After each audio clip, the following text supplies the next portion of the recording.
I think the powerful thing about Charles's story, to me, he grew up in Louisiana, Gibson, Louisiana. So right there, I already have a connection to the culture.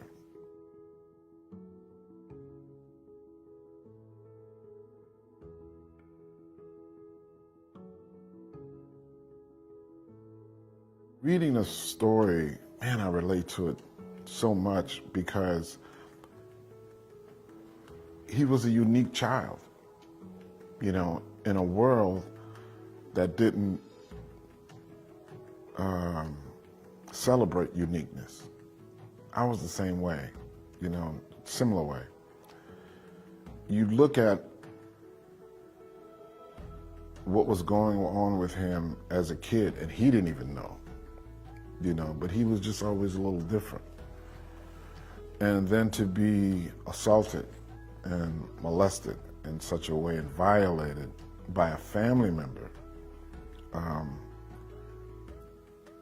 speaks to the ills that exist in our society that we still don't address.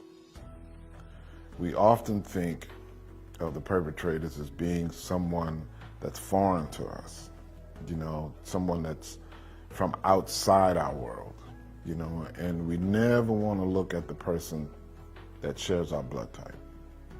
And that to me was a very, very moving thing to read. But I think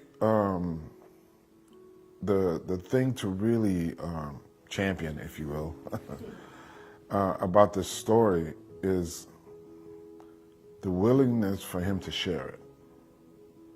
Because those are the dark secrets that exist in families that people keep secret.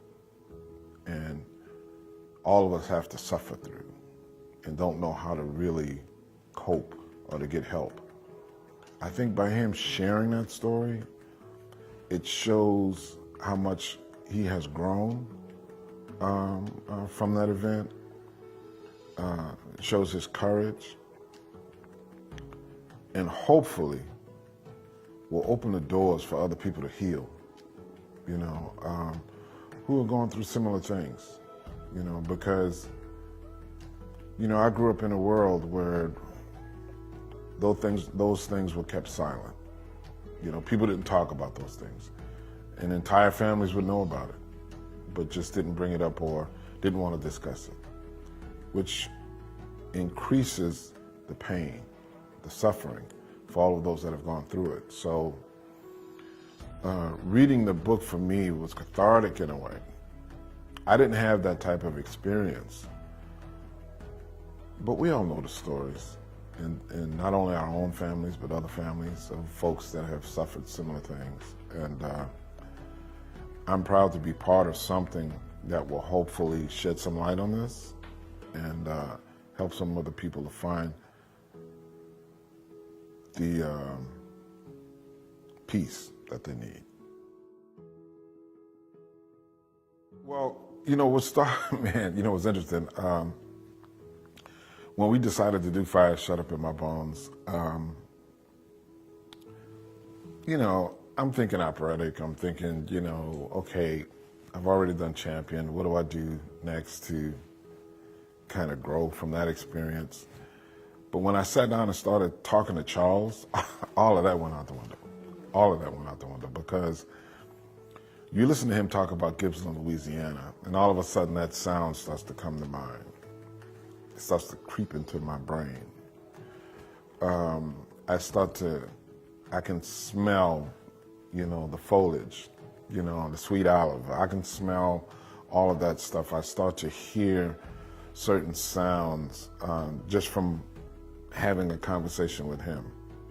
Because the thing that's amazing about him, is that not only is he candid in terms of what he wrote, but he's extremely candid in terms of how to explain where the story came from.